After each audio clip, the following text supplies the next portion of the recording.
गुप्त विद्या चैनल में आपका स्वागत है। आज की ये वीडियो पूजा और साधना की चोरी का दूसरा भाग है।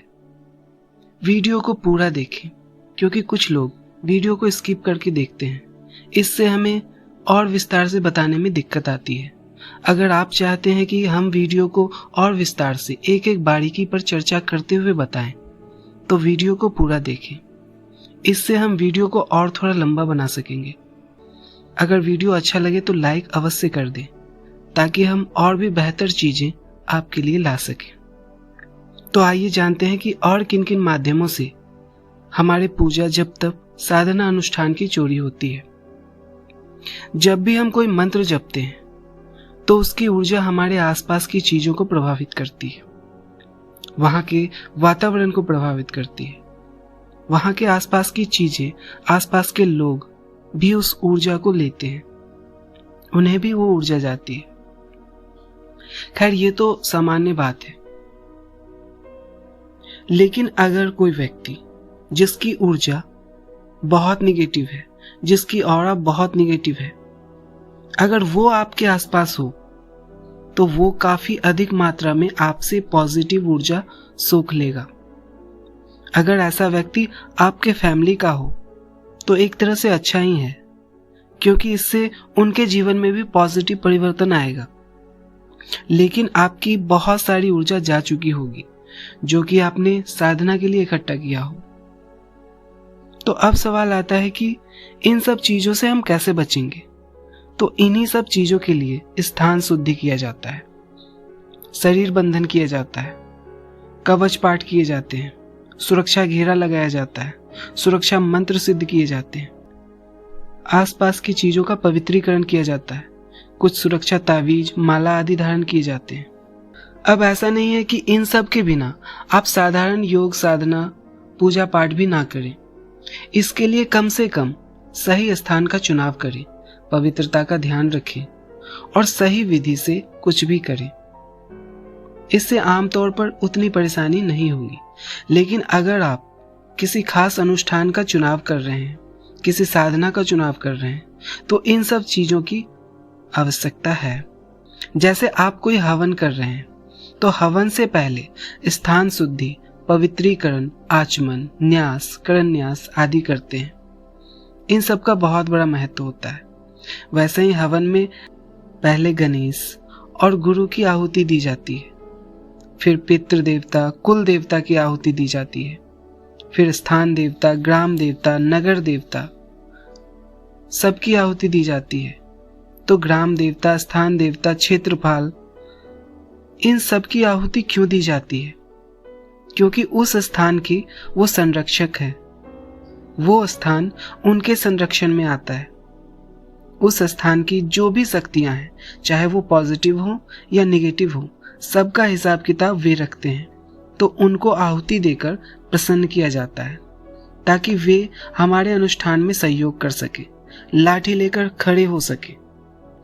उनके संरक्षण में जो भी शक्तियां आती है वो हमें बाधित ना करें। अब देखिए, ये कितनी बड़ी बात है कि हम आहुति देकर उस स्थान के देवता को प्रसन्न कर पाते हैं।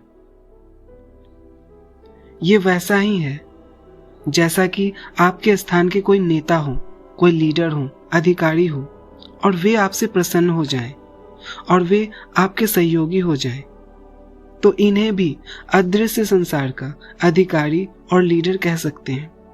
तो जीवन में हवन करना बेहद जरूरी होता है। ऐसा समय समय पर करना चाहिए।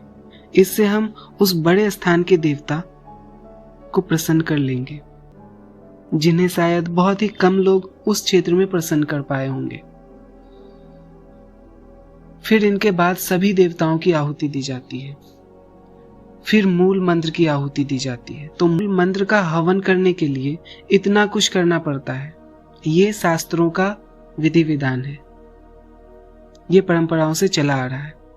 आगे हम हवन पे भी एक एक विस्तार से चर्चा करेंगे, उनकी एक एक विधि पर चर्चा होगी। इस तरह से पूर्ण विधि विधान के अनुसार करने से हम काफी हद तक अपने अनुष्ठान की ऊर्जा की चोरी से बच सकते हैं। साधना के समय अगर आप किसी से गले मिलते हैं, हाथ मिलाते हैं, लंबे समय तक उनके साथ समय बिताते हैं, खाते पीते हैं। इससे उन व्यक्तियों को बिना कुछ किए ही अच्छी ऊर्जा मिल जाती है और आपकी कम हो जाती है।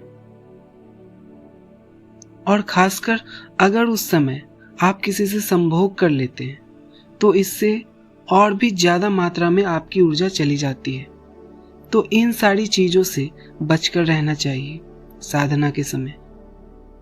कम से कम आप तुरंत ही ध्यान से उठें तो तुरंत ही किसी से हाथ ना मिलाएं। इन सब चीजों से अवश्य बचें।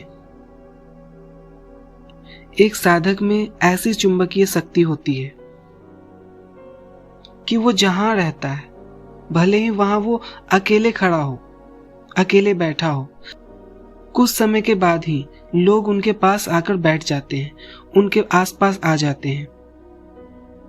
भले ही कोई उन्हें जानता ना हो, सभी उनकी ऊर्जा को सक करना चाहते हैं और वो खींचते भी हैं। इसलिए तो आप अभी अभी अच्छा फील कर रहे होते हैं और तुरंत किसी से थोड़ी देर तक बात करने के बाद निगेटिव फील करने लगते हैं, कुछ अजीब सा होने लगता है।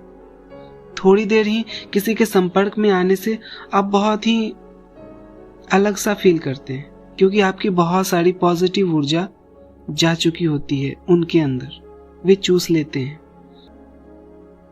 इसलिए साधकों को अक्सर लोगों से थोड़ी दूरियां बनाकर रखनी चाहिए और रखना भी पड़ता है। इसलिए आवश्यक है कि आप जिनसे ज्यादा जुड़े हों, ज्यादा संपर्क में हों, उन्हें भी आध्यात्मिक मार्ग में आगे बढ़ाएं, उन्हें भी प्रेरित करें साधनाओं के लिए, साधनाएं करवाएं। इससे आप अपने आसपास पॉजिटिव माहौल बनाकर रख सकते हैं, अच्छी ऊर्जा बनाकर रख सकते हैं। खासकर अपने घर के सदस्यों को अवश्य ही साधना मार्ग से जोड़ें, धर्म के मार्ग से जोड़ें। तो ये सब कुछ विशेष बातें थी जिसे आज हमने बताया। आज के लिए इतना ही। वीडियो अच्छा लगे तो लाइक कीजिए, सब्सक्राइब कीजिए और शेयर कीजिए। आपका दिन मंगलमय हो और शुभ हो। धन्यवाद।